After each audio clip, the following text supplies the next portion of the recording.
Hello YouTube, in this video I'll be showing you how to use your fiber laser to do 3D engravings.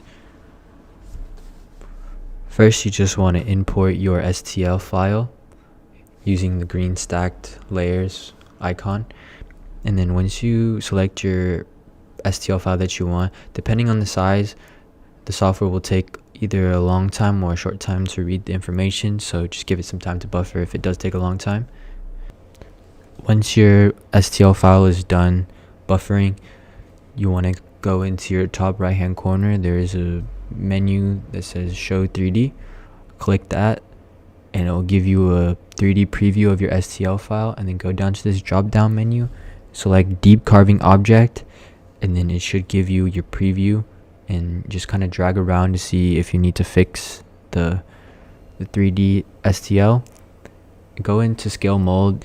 Once you're in scale mode, select your Z-plane and change it to whatever material size you're using, and then change the dimensions, the X and Y, if you want to make it smaller or bigger. It's really up to you.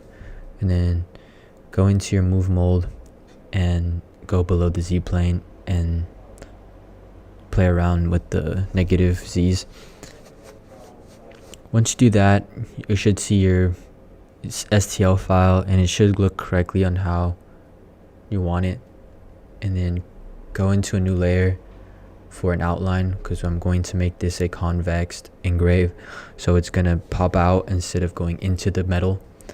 And then just export it as a DXF and then go back into your 3D STL.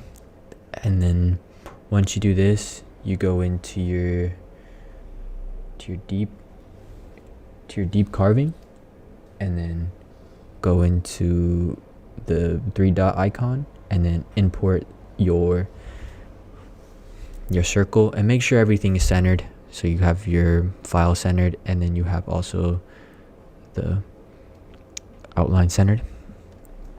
For your power, make sure you go with the 100 speed, a medium range of speed, and then for frequency you go with the low frequency.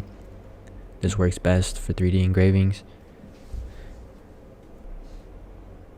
Once you put in the settings that you want, go over to your mark plan, and then number of n will show you how much layers it's going to remove on the laser. So what you can do is go over to your splice bar, and then once you go to the splice bar, you can drag this and it will show each layer that's going to mark.